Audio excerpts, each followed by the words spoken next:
ተመልካቾች በኢትዮ ቢዝነስ ፕሮግራማችን ወደ ሌላኛው የትኩረት ጉዳያችን እናመራለን። የኢትዮጵያ ካፒታል ገበያ ባለስልጣን ከተለያዩ ዓለም አቀፍና ሀገር አቀፍ አጋር አካላት ጋር በመተባበር ሁለተኛውን የካፒታል ገበያ ጉባኤ ለ3 ተከታታይ ቀናት በአዲስ አበባ አካሂዷል።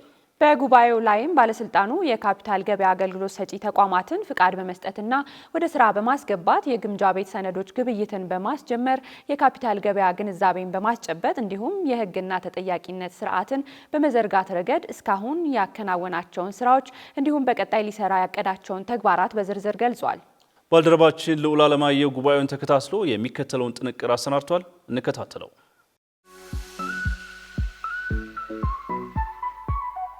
ሰላም ተመልካቾች እንዴት አላችሁ? የኢትዮጵያ ካፒታል ገበያ ባለስልጣን በሀገሪቱ ጠንካራና ሁሉን አካታች የካፒታል ገበያ ስርዓት ለመፍጠር በርካታ ስራዎችን በመስራት ላይ እንደሚገኝ ይታወቃል።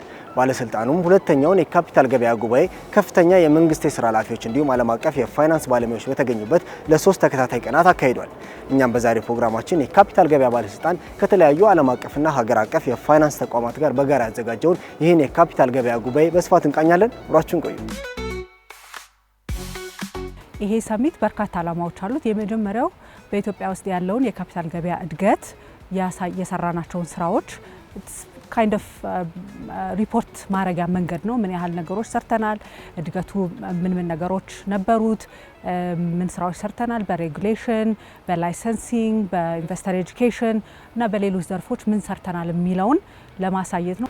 ይሄ ካፒታል ገበያ በዚህ አጭር ጊዜ ውስጥ በርካታ ሀገራት ብዙ አመት የፈጀባቸውን ከ10 ከ20 አመት በላይ የፈጀባቸውን በእነዚህ አጭር አመታት ለማሳካት አንዱ ትልቁ ቁልፍ ነገር የነበረው ኮላቦሬሽን ነው። ከዚህም ሀገር ውስጥ ካሉ የመንግስት ተቋማት፣ ሌሎች ሬጉሌተሮች፣ ፕራይቬት ሴክተር ጋር የነበረን ኮላቦሬሽን ነው። እንዲሁም ከዓለም አቀፍ ተቋማት ጋር ያንን ደግሞ ሴሌብሬት ለማድረግ ነው። ይሄ ኮላቦሬሽን ያመጣውን ውጤት ሴሌብሬት ለማድረግ ነው። በኢትዮጵያ የካፒታል ገበያ ያሳየው እድገት በድንገት የመጣ ሳይሆን ሀገሪቱ ገበያ መር የፋይናንስ ስርዓት በመዘርጋት የመጣ ለውጥ ነው። እንደ ሀገር የተገበርነው የማክሮ ኢኮኖሚ ማሻሻያ ተገማች፣ ግልጽና ሳቢ የካፒታል ገበያ እንድንገነባ ትልቅ አስተዋጽኦ አበርክቷል። የሀገራችን ካፒታል ገበያ የማክሮ ኢኮኖሚ ማሻሻያ ማዕከል በመሆን ሀብትን በማሰባሰብ የገንዘብ እንቅስቃሴን በማሳደግና የስራ ዕድል የሚፈጥሩ ኢንቨስትመንቶችን በማስተዋወቅ በሀገራችን ኢኮኖሚ ትልቅ ሚናን ይጫወታል። ግዙፍና ንቁ የካፒታል ገበያን የመገንባት ጉዞ ገና መጀመሩ ነው። በሚቀጥሉት ወራትና ዓመታት ይህንን ጉዞ ለማስቀጠልና ከካፒታል ገበያው ሙሉ በሙሉ ተጠቃሚ ለመሆን ከሁሉም ባለድርሻ አካላት ቀጣይነት ያለው ትጋት ይጠይቃል። Continued dedication from all stakeholders in the months and years ahead. ኢትዮጵያ የተረጋጋና ቀጣይነት ያለው የፋይናንስ ስርዓትን ለመገንባት የማክሮ ኢኮኖሚ ማሻሻያ አድርጋለች። በዚህም ሰፊ የማሻሻያ ጉዞ ውስጥም የካፒታል ገበያው የረጅም ጊዜ የፋይናንስ ምንጭ ለማሰባሰብ ቁልፍ መሳሪያ ሆኖ ያገለግላል። የካፒታል ገበያ የፋይናንስ መድረክ ብቻ ሳይሆን የሀገራችንን ኢኮኖሚ የሚደግፉ የፋይናንስ አምዶችም ነው ብለን እናምናለን። ሰንትራል ፒለር ኢን ፋይናንሲንግ ኢትዮጵያስ ፊውቸር።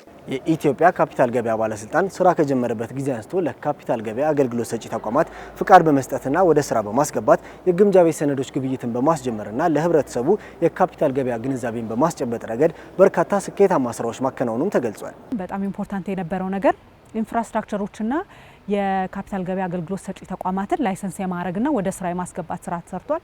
ሁላችሁ እንደምታውቁት የኢትዮጵያ ሰነደ ሙዓለ ንዋዮች ገበያ ኢትዮጵያን ሴኩሪቲስ ኤክስቼንጅ ተቋቁሞ ላይሰንስ ተደርጎ ወደ ስራ ገብቷል።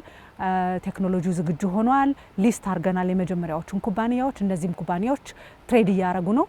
ከዛ ውጭ ቅድም እንዳልኩት የመንግስትን ኮሚትመንት በሚያሳይ መልኩ ለመጀመሪያ ጊዜ በሀገራችን ቲቢል ወይም የግምጃ ቤት ሰነዶች በኢትዮጵያ ሰነደ ሙዓለ ንዋዮች ገበያዎች ላይ ሊስት ተደርጎ እየተገበያየ ይገኛል። በኢንስቲቱሽናል ኢንቨስተርስም በሪቴል ኢንቨስተርስም መካከል ግብይት እየተደረገ ይገኛል ማለት ነው። ከዛ ውጭ እንግዲህ ይሄን ገበያ ለማቀላጠፍ የሚረዱ ኩባንያዎች አሉ። እነዚህን 13 የሚደርሱትን ላይሰንስ አድርገናል። ከዚህ መሀል 4ቱ ኢንቨስትመንት ባንኮች ናቸው።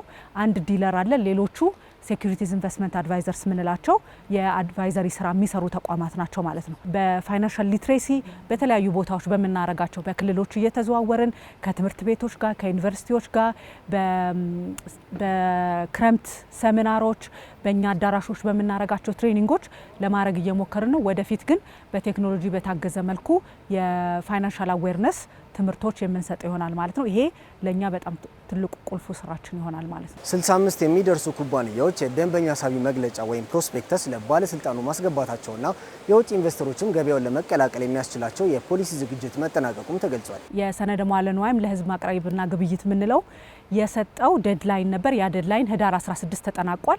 ህዳር 16 በሚጠናቀቅበት ወቅት 65 የሚደርሱ ኩባንያዎች የደንበኛ ሳቢ መግለጫቸውን ወይም ፕሮስፔክተሳቸውን የምዝገባ ሰነዳቸውን በጋራ አድርገው ለኢትዮጵያ ካፒታል ገበያ ባለስልጣን አቅርበዋል።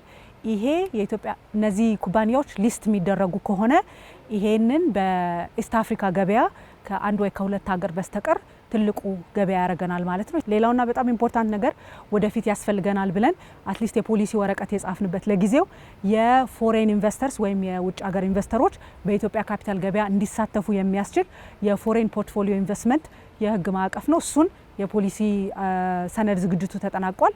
ወደፊት የህግ ማዕቀፍ ዝግጅቱ ደግሞ በዛው አግባብ ይቀጥላል ብለን ተስፋ እናደርጋለን። በኢትዮጵያ የካፒታል ገበያ አገልግሎት ለመስጠት ፍቃድ ያገኙ ተቋማት አሁን ላይ በኢትዮጵያ ስላለው የካፒታል ገበያ ስነ ምህዳር እንዲሁም ስለ ጉባኤው አስፈላጊነት የሚከተለውን ብለውናል። ሲቢ ካፒታል ሁለት ክፍል ነው ያለን። አንዱ ኢንቨስትመንት ባንኪንግ ክፍል፣ ሌላ ቫይስ ፕሬዚደንት አለ፣ እሱ ኃላፊነት ነው። እኔ ደግሞ ቅድም እንዳልኩ የብሮከሬጅ ነው። የኢንቨስትመንት ባንኪንግ ክፍል ምንድን ነው የሚሰራው? እኛ የካፒታል ሬይዚንግ ነው የሚሰሩት። አሁን የካምፓኒዎች ገንዘብ የሚያስፈልጋቸው ሬዝ ማድረግ የሚፈልጉ ወደ እኛ መጥቶ ወይ በአይፒኦ በኩል ስቶክ ሽጦ ደግሞ እዛ የነሱ ስቶክ እዛ የኢትዮጵያን ስቶክ ኤክስቼንጅ ላይ ትሬድ ማድረግ ይችላል። ፋይናንሻል ኦዲት ያስፈልጋል፣ ሊጋል ኦዲት፣ ጋቨርናንስ ኦዲት፣ ይህን ሁሉ ሰራርቶ ሬጅስትሬሽን ማስገባት አለባቸው እና ይህን ስራ መስራት የሚችለው ደግሞ ላይሰንስድ ፍቃድ ያላቸው ሴኩሪቲዝ ኢንቨስትመንት አድቫይዘርስ ወይም እንደኛ አይነት ኢንቨስትመንት ባንክ ናቸው።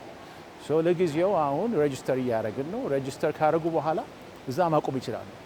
ግን ከፈለጉ ደግሞ ቀጥሎ ወደ ኢትዮጵያን ሴኩሪቲዝ ኤክስቼንጅ ሄዶ ሊስቲንግ አፕሊኬሽን አፕላይ ማድረግ ይችላሉ። በእንደዚህ አይነት ፕላትፎርሞች የተለያዩ አይነት ዊዝን ካፒታል ማርኬት በራሱ በጣም ሰፊ ነው። እሱን ከፋፍሎ እነዛ ኤክስፐርቶች እነሱ ጉዳዮች ላይ በደንብ ውይይት ጥያቄዎች ሲኖሩ ነው እና ከምንም ነገር በላይ ለፐብሊኩ የተሻለ አንደርስታንዲንግ ለመፍጠር እንደ ትልቅ ፕላትፎርም እንቆጥረዋለን። ካፒታል ማርኬት ሲባል በጣም ዌልት የሚያሳድግ ለኢኮኖሚክ አክቲቪቲ በጣም የሚያስፈልግ ነገር ነው። በኤኩቲ፣ በኤንጀል ኢንቨስተርስ፣ በቬንቸር ኢንቨስተርስ፣ በፕራይቬት ኤኩቲ ፈርሞች እሱ ሁሉ ኦልተርናቲቭ የሆነ አክቲቪቲ እዚህ ካፒታል ማርኬት ነው በደንብ የሚያቀፈው። ግን ወደ ፎርማል ለመግባት ምንድን ነው የሚያስፈልገው የሚለውም ብዙ ፉል አንደርስታንዲንግ የለም። ስለዚህ ኢቨን ክላይንቶች ሲመጡ we have to start ከዛ ኤጁኬሽን። ስለዚህ it is a learning process ለሁላችንም ማለት ነው። እኛ ኢንፎርሜሽን ተጠቅመን በመረጃ ሪሌሽንሺፕ ቢልድ እናደርጋለን። ህዝቡ ደግሞ ኢንፎርሜሽን ፈልጎ ነው የሚመጣው። ከተማረ በኋላ ደግሞ ኢንቨስት ያደርጋል። So the key thing is information እና አትፍሩ፣ ኑ፣ እኛ ደግሞ በደስታ እንቀበላቸዋለን።